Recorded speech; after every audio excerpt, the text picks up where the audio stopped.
right, Matt Morrow here with Carolina Varsity, here with head coach Brian Hales of the Butler Bulldogs. Coach, talk about your offseason. How's it going so far? We've had a good off season. Big thing is just trying to make sure the kids stay committed. Stay focused on what we're doing.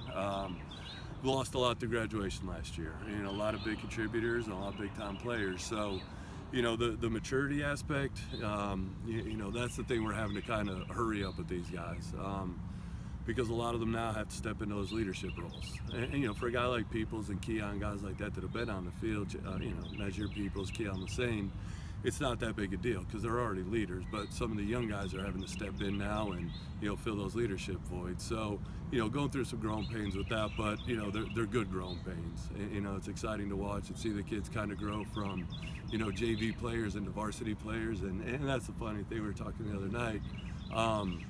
About when you come out here for the spring and you're like, geez, we're going into a varsity season with a bunch of JV kids. Then you're like, well, not necessarily, because next year, they're going to be juniors, they're going to be seniors. So, but no, it's very encouraging just to see the growth that everybody's making. Exactly. And one of those guys you're losing is Davis Cheek at quarterback. What's that going to do to you offensively?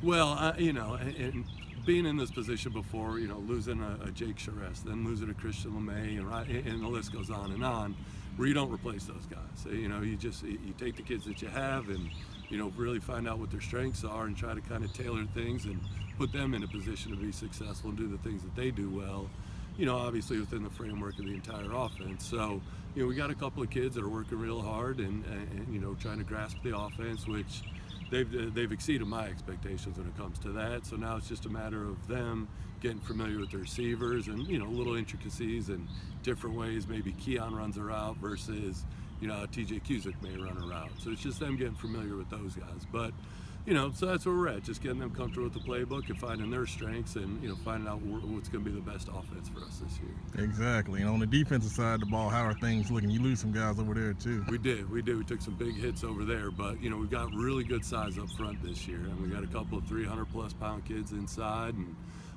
we got a Caleb Simmons play linebacker who's got a ton of experience. I mean, he's been starting on and off for 2 years, really. And I think last year he started at like 6 different positions for us. So, so we're going to have Caleb back there and then Brandon Mazzone stepping in.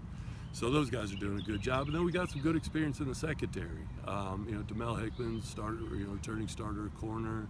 TJ Cusick's returning starter at safety. So now, trying to get O'Neary Olive and Kenson Bridgers and guys like that, comfortable being the number one guy on the depth chart. So, and we still got, position battles going on there. But, defense, I think we're going to be really good again.